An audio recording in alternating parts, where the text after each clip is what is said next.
চলো friend, welcome back to another ভিডিওতে। আজকে কথা হলো অঙ্কুশ রিলেটেড একটা ব্যাপার নিয়ে। তো অঙ্কুশ কি আপকামিং দিনে খাদানের মতো একটা ছবি নিয়ে আসছে?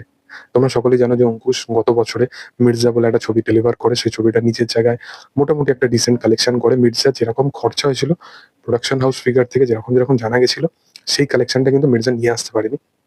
বা কারণ এর পিছনে রিজনটা হচ্ছে যে কমার্শিয়াল জনারের যে কোর অডিয়েন্সটা, সেটা একটা ছবি দিয়ে সবকিছু সিনারিও চেঞ্জ হতে পারে না। আজকে মির্জা এসেছিল বলেই কোথাও গিয়ে কিছু অডিয়েন্স যদি এসে থাকে, তারপরে সেন্টিমেন্টাল এরকম পরপর কিন্তু কিছু কিছু ছবি এসছে বলে একটা খাদানের সেই জায়গাটা মানে এক্সপ্যান্ড লেভেলে ব্লাস্ট হলো। তারপরে একটা রঘু ডাকাত এলো। তো সেই জিনিসটা এবার ইন্ডাস্ট্রিতে যে একটা খাদান রঘু ডাকাত যদি পরপর চলে যায় বা একটা বহুরূপী যেরকম চলে গেল, তারপরে কিন্তু লোকের মির্জা টু এর প্রতি যে অডিয়েন্সটা, যে ভালোবাসা অডিয়েন্স দিয়েছে, সেটা কিন্তু আরো 10x লেভেলে হবে। এবং মির্জা নিয়ে যদি কথা বলি, মির্জা অঙ্কুশ মানে বলেছে যে যেরকমই হোক সে বানাবে, এবং পরিচালক সুমিত চাইলের সাথে সে সবসময় অ্যাসোসিয়েট আছে। এবার আগামীকাল 14 তারিখ তার একটা প্রোডাকশন হাউস থেকে তার একটা অ্যানাউন্সমেন্ট আসবে, এবং অ্যানাউন্সমেন্টটায় সে জানাবে তার আপকামিং কি ছবি হতে চলেছে। এবার অনেকে হয়তো এটা নিয়ে অ্যাজাম্পশন করছে যে অঙ্কুশের হয়তো মির্জা টু এর অ্যানাউন্সমেন্ট হয়ে যাবে।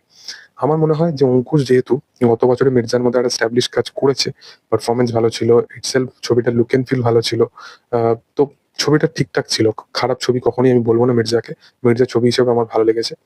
তো মির্জা যেহেতু এসছে, আমার মনে হয় যে মির্জাকে আরো বেটার জায়গায় নিয়ে আসতে গেলে না, আরো অনেক এরকম কাইন্ড অফ ছবি নিয়ে আসতে হবে যেগুলো বিশালভাবে কালেকশন, মানে দুর্দান্ত লেভেলের একটা কালেকশন করে, সেটা ফ্যামিলি ড্রামা হোক যেরকম হোক। তাতে কি হবে, তাতে কিন্তু একটা পার্টিকুলার ভালো মির্জা টু কিন্তু বানাবে। দেখো, জনার কিন্তু বন্ধ হয়ে যাওয়া উচিত না, কিন্তু একটা বাংলা ইন্ডাস্ট্রি কে বুঝতে হবে, একটা বাংলা ইন্ডাস্ট্রি একটা অ্যাক্টর সে যদি নিজের প্রোডাকশন হাউস থেকে কোনো কিছু ডেলিভার করে, তো তাকে আরো 3-4 রকমের এরকম কাইন্ড অফ কাজ নিয়ে আসতে হবে যেটা সেফ জোনে ভালো কালেকশন করতে পারে। যেটা দেবদাও কিন্তু বেশ কিছু বছর ধরে জিনিসটাকে ফলো করেছে বলে এত সুপারহিট সুপারহিট ছবি দেওয়ার পরে কিন্তু একটা খাদান সে ডেলিভার করতে পেরেছে। তো এই জিনিসটা বুঝতে হবে। তো আমার মনে হয় যে অঙ্কুশের আগামীকাল যেটা আসবে অ্যানাউন্সমেন্ট, সেটা মির্জা টু হবে না, সুমিত সাইলি ডিরেক্টর হবে, বাট সেটার একটা অন্য ধারার ছবি হবে। সেটা মেবি ফ্যামিলি ড্রামা হতে পারে, মেবি অ্যাকশন হতে পারে, অ্যাকশন ওরিয়েন্টেড হতে পারে, বা লার্জার দ্যান লাইফ স্কেলে হয়তো কোনো রোমান্টিক ছবি যেরকম অঙ্কুশ একটা টাইমে করতো, সেরকম কাইন্ড অফ কিছু হতে পারে। মানে সেখানে কমেডি আছে, হালকা অ্যাকশন আছে, লার্জার দ্যান লাইফ স্কেল আছে, বাট কমেডি কমেডি ওরিয়েন্টেড ছবি এরকম একটা হতে পারে, বা রোমান্টিক সেরকম একটা হতে পারে অঙ্কুশের ছবি হিসাবে। বাট আউট এন্ড আউট যে ফ্যামিলি ড্রামা হবে কি, সেটা কোনো আপডেট নেই। বাট অঙ্কুশ বেশ কিছুদিন আগে ইনস্টাগ্রামে একটা স্টোরি দেখলাম যে করেছিল, সেখানে সে কিউএনএ মতো রেখেছিল। সেখানে সে সে বিষয়টা নিয়ে কথা বলেছে যে মির্জা টু মনে হয় না যে এবছরে অ্যানাউন্সমেন্ট আসবে বলে, এবং রক্তবীজ টু নিয়েও সে এখনো কিছু সেরকম কিন্তু জানায়নি।